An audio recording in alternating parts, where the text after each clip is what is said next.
मैं लाई हूं दाने अनार के, मेरी मैया के 9 दिन बहार के। नमस्कार, सुस्वागतम, वेलकम, अभिनंदन। मैं हूं आपके साथ आपकी अपनी होस्ट दोस्त डॉक्टर वायरा की। ओए होए चकदे फट्टे, क्या कहने, नवरात्रे आ गए और नवरात्रों की हार्दिक शुभकामनाएं। ये जो केतु के साल के नवरात्रे हैं ना, ये जो बुध हमारा इस साल का राजा है और शुक्र इस साल का जो मंत्री है, और शुक्र ने तो ओए होए कमाल ही कर दिया जी, कमाल ही कर दिया। गदर फर्स्ट भी इतनी ज्यादा जो है वो पैसा नहीं कमा पाई थी जितनी गदर 2। क्यों? इसमें सनी देओल के हैंडपंप का कमाल तो होगा ही होगा, लेकिन इसमें सबसे ज्यादा कमाल है शुक्र के साल के मंत्री होने का। वरना ओएमजी, गदर, पठान या फिर फौजी, जितनी भी पिक्चरें सुपर हिट हुई हैं, ये मैंने आपको कहा था कि इस साल बॉलीवुड से जुड़ी हुई गुड न्यूज़ेस और बैड न्यूज़ेस हमें बहुत ज़्यादा मिलेंगी और पिक्चरें वापस एक बार कम बैक करेंगी, फैशन कंपनीज एक बार कम बैक करेंगी। और यकीन मानिए, अप्रैल विक्रम संवत 2080 में हम चल रहे हैं। 81 जब तक नहीं आता, 81 जब तक नहीं आता, जब तक बॉलीवुड बहुत जितनी भी पिक्चरें रिलीज होंगी वो अपने आप में ताबड़तोड़ बिजनेस करेंगे और ताबड़तोड़ पिक्चरें ही रिलीज होंगी, क्योंकि शुक्र इस साल का मंत्री है, महामंत्री। तो मैं आपको बता दूं, जब शुक्र इस साल का महामंत्री, हमें छोड़ो पिक्चरों से क्या लेना देना, आपकी मेरी जिंदगी में क्या फर्क डालेगा, तो आपकी मेरी जिंदगी में सबसे बड़ा फर्क ये डालेगा कि हमें देवी की पूजा करनी है और देवी माँ की पूजा करने से शुक्र ग्रह बहुत अच्छा होता है। तो अब इस 9 दिन में जब हम नवरात्रों की पूजा की बात कर रहे हैं, तो हम क्या खास कर सकते हैं? भाई, मेरा शुक्र अच्छा हो जाए, मेरा घर बन जाए, मेरी गाड़ी बन जाए और मेरी लाइफ में 100% मुझे सक्सेस मिलने लगे, वो मैं आपको बताने वाली हूँ। लेकिन हमेशा की तरह कार्यक्रम की शुरुआत बिलीव इन कर्मा।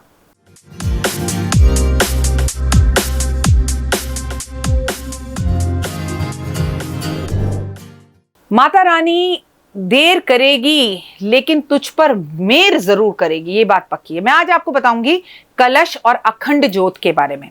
देखिए, वैसे मेरा पैटर्न दूसरे लोगों से अलग होता है, जैसा मैं करती हूँ मैं वही चीज़ आपको बताऊंगी ना।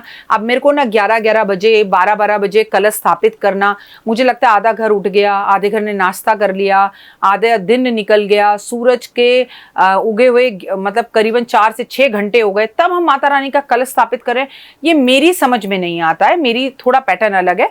मैं तो भैया अपना सुबह 3:30 बजे उठती हूँ, नहाती हूँ, धोती हूँ और सुगंधित अगरबत्ती जलाती हूँ, माँ की जोत जला देती हूँ, माँ के खेतरी बीज देती हूँ, माँ का कलश स्थापित कर देती हूँ। चाहे मेरे घर में कोई सोकर उठे या ना उठे, करना तो मुझे है ना। तो मैं सबके उठने का इंतजार नहीं करती, जो जैसे जैसे उठता है वो वैसे वैसे अपना दिया जला देता है, वैसे वैसे माँ को प्रणाम कर देता है। लेकिन माँ का आगमन सुबह ब्रह्म मुहूर्त में अपने घर में होना चाहिए। इस बात से कई लोगों को बड़ी इत्तेफाक है, प्रॉब्लम है, लेकिन आपके लिए मैं आपके टाइम के हिसाब से भी चीजों को लेकर आई हूँ। नवरात्रि में घर में अखंड दीपक जलाना यह हर घर के लिए तो संभव नहीं है। अगर आपके घर में नवरात्रि में अखंड दीपक नहीं भी जलता तो सुबह शाम गाय के घी का दीपक जलाइए, it is more than enough. अगर आप कलश स्थापना करते हैं तो कहते हैं फिर अखंड दीपक जरूर जलना चाहिए। यहाँ पर अगर आपको कोई विशेष संकल्प है तो आपको अखंड दीपक जलाना चाहिए। जैसे आपके बच्चे की शादी नहीं हो रही, आपके बच्चे की नौकरी नहीं लग रही, हस्बैंड की नौकरी नहीं लग रही, या आपका अपना घर नहीं बन पा रहा और आपके मन में ये विश है, तो आप अपने हाथ में थोड़े से गंगा जल और चावल लेके कहो, माता रानी मैं तेरी अखंड ज्योत जला रही हूँ, तेरा दीपक जला रही हूँ, तेरी खेतरी बीज रही हूँ, तेरा कलश स्थापित कर रही हूँ और मेरी इच्छा ये है कि मेरी ये कामना पूर्ण कर दे, मेरे पे बड़ी दया होगी महारानी। मैं तेरी हर साल ज्योत जलाऊंगी, हर नवरात्रे में जलाऊंगी या साल में केवल इसी नवरात्रे में जलाऊंगी, जो आपकी इच्छा हो वो आप बोल दीजिए। और आप अपने संतान के लिए, अपने पति के लिए, अपने करियर के लिए, अपने परिवार के लिए अखंड दीपक या ज्योत जला सकते हैं। जरूरी नहीं है कि आप कलश की स्थापना करें ही करें, जरूरी नहीं है कि आप अखंड ज्योत जलाए, जरूरी नहीं है कि आप खेतरी बीजे ही बीजे, जिसे जौ बीजना कहते हैं। आप इन 9 दिन में सिर्फ जगदम्बे, महारानी, माता रानी, शेरावाली, मेर कर ना देर कर, जगदम्बे कहकर उसको पुकार लीजिए, it is more than enough. Mata Rani को आपके दिए, कलश, इन चीजों से कोई लेना देना नहीं है, वो सिर्फ भाव की भूखी है। अच्छा, अब जिन लोगों की सास ने कलश रखा तो उसने अपनी बहू को कहा कि बेटा तुम भी रखना, तो बहू रख रही है। अच्छा, जिसने अपनी माँ को करते देखा वो हमेशा करेगी। जैसे मैं नॉर्थ इंडियन हूँ और साउथ इंडियन से मेरी शादी हुई है, तो मेरी सासू माँ ये सब कुछ नहीं करती, पर मेरी माँ ने कहा बेटा आपको करना है, और मैं अपनी माँ की ही इस रीत को अपने ससुराल में भी लेकर आ गई। मैं अखंड जोत भी जलाती हूँ, मैं माता रानी का जो है खिचड़ी भी बीजती हूँ और दोनों नवरात्रों में बीजती हूँ, और मैं कलश भी स्थापित करती हूँ। ठीक है, अब कई बार जोत हमारे घर में भी, कोई हम भगवान तो है नहीं आपके जैसे आम इंसान है, जोत बुझ जाती है, शांत हो जाती है, तो उसमें हाय तौबा मचाने की जरूरत नहीं होती। कपूर रखो, दिया चुपचाप दोबारा जला दो, कहो माता रानी शायद इस घर की कोई परेशानी इस जोत के साथ आज बुझ गई। ये टोटल डिपेंड है आपके ऊपर कि आपकी सोच कैसी है। कलश स्थापना करने का सही समय ब्रह्म मुहूर्त है। आपको बता दूं, अश्विन मास की प्रतिपदा तिथि को किया जाता है, माता रानी का आगमन होता है, माता रानी का कलश स्थापना की जाती है। तो अश्विन मास की प्रतिपदा तिथि को, अश्विन का मास है, चतुर्मास चल रहा है और आश्विन नवरात्रे हैं ये, इसमें आप सुबह प्रतिपदा तिथि में सुबह 4 बजे उठकर कलश स्थापना करें, उसके अंदर माँ के सामने जोत जलाएं और खेतरी बीजें। लेकिन इस बार प्रतिपदा तिथि जो है वो 15 अक्टूबर की है। मैं आपके लिए कुछ टाइम लाई हूँ। आप लोगों ने कहा मैम हर कोई आपकी तरह 4 बजे नहीं उठ सकता, तो ठीक है भाई, आई एम सॉरी अगर मेरी बात आप लोगों को बुरी लगी हो। 7:30 बजे से 9 बजे तक आप कलश स्थापना या जिसे कहते हैं घट स्थापना या जिसे कहते हैं खेतरी बीजना कर सकते हैं। 6:30 से 7 बजे तक कर सकते हैं, 11 बजे से 11:45 तक कर सकते हैं और 1 बजे से 1:30 बजे तक कर सकते हैं। देखिए, ये मैंने आपके लिए टाइम निकाला है कि इसमें आप खेतरी बीज सकते हैं, अखंड जोत जला सकते हैं, घट स्थापना कर सकते हैं, आपकी मर्जी। लेकिन मैं आपको फिर से कहूंगी, बेहतरीन मुहूर्त है, सुबह 4 बजे से लेकर 7 बजे के बीच में आपकी खेतरी बीज जानी चाहिए, अखंड जोत जल जानी चाहिए और आपको जो है कलश स्थापना कर देनी चाहिए। कलश स्थापना के लिए अपनी पूजा स्थान को पूरी तरह से साफ करें, एक लकड़ी की चौकी लें, उस पर एक लाल कपड़ा बिछाएं, कपड़े के ऊपर थोड़े से चावल रखें, उस पर भगवान गणेश को याद करते हुए कलश की स्थापना करें।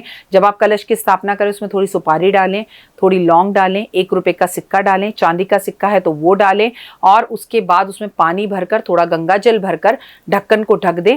कलश के मुंह के ऊपर आप रोली का जो हाथ में बांधने वाला धागा है, लाल धागा जरूर बांधें, ढक्कन रखें, फिर एक लाल कपड़े में या चुन्नी में लपेट के नारियल उसके ऊपर रख दें। कई लोगों के घर में क्या होता है, फिर एक मिट्टी का साफ बर्तन लें, उसे धोएं, धोकर उसमें थोड़े से चावल डालें, उसमें मिट्टी डालें, उसमें रेत डालें, उसमें जौ डालें, उसमें फिर पानी का छींटा दें और कई लोग क्या करते हैं, इसी मिट्टी के बर्तन में जिसमें जौ डाले हैं इसी के ऊपर अपने घर में कलश रख देते हैं और इसके ऊपर कलश की स्थापना करते हैं। मैं ऐसा नहीं करती, मुझे ये बड़ा विचित्र लगता है कि आधी जौ इधर जा रही है, आधी जौ इधर जा रही है, आधी कलश में से निकल रही है, वो मुझे समझ में नहीं आता। तो मैं अपना कलश एक जगह पर चौकी पर लाल कपड़ा बिछा के रखती हूँ, पानी जल वल भर के, बगल में उसके जो है मैं अपनी मिट्टी का बर्तन, कलश का मिट्टी का बर्तन भर के उसमें जौ भिगो देती हूँ और सामने सुंदर दीप घी भर कर करूँ आज तैयार, ज्ञान उजाला माँ करो मिटो मोह अंधकार, चंद्र सूर्य की रोशनी चमके चमन अखंड, सब में व्यापक तेज है ज्वाला का प्रचंड, हे ज्वाला जगजननी मेरी रक्षा करो हमेशा, दूर करो मां अंबिके मेरे सभी कलेशा, श्रद्धा और विश्वास से तेरी जोत जलाऊं, तेरा ही है आसरा, तेरे ही गीत गाऊं। ऐसे मां से बोलिए, ठीक है। ये चमन की दुर्गा सप्तशती में आपको पाठ मिल जाएगा जिससे आप करें। अच्छा, कलश चांदी का हो सकता है, सोने का हो सकता है, तांबे का हो सकता है, पीतल का हो सकता है, लेकिन माइंड इट, एक बात मैं आपको फिर बता दूं कि दुनिया के अंदर सबसे बेहतरीन कलश अगर किसी को बताया गया तो मिट्टी का कलश बताया गया, चाहे आप जितने भी अमीर हो। फिर आप अपने कलश पे स्वास्तिक बनाइए, फिर आप अपनी जोत पर स्वास्तिक बनाइए, फिर आपने माता की जो मिट्टी के बर्तन में जौ बीजे हैं उस पर भी स्वास्तिक बनाइए और दोनों हाथों से रोली लगाकर अशोक के पत्तों से उसको सेट कीजिए। कलश को ऊपर अशोक के पत्ते या आम के पत्ते रख सकते हैं और इसके बाद भगवान से स्थापना कर बोलिए कि मैं आपकी 9 दिन पूजा करने वाली हूँ, हे गणपति महाराज, किसी तरह का कोई विघ्न मेरी इस पूजा में ना आए। और उसके बाद भगवान की जोत जला दीजिए, भगवान के सामने मिठाई रखिए, फल रखिए और प्रणाम कर 9 दिन पूजा की तैयारी कर लीजिए। और जो लोग इसमें अखंड दीपक नहीं जलाना चाहते वो सुबह शाम भी दीपक जला सकते हैं, इससे आपको बहुत फायदा होगा। फिलहाल मुझे दीजिए इजाजत, अपना और अपनों का रखिए खास ख्याल। आपका दिन शुभ और मंगलमय हो, परमपिता परमात्मा से एक कामना है। जय माता दी।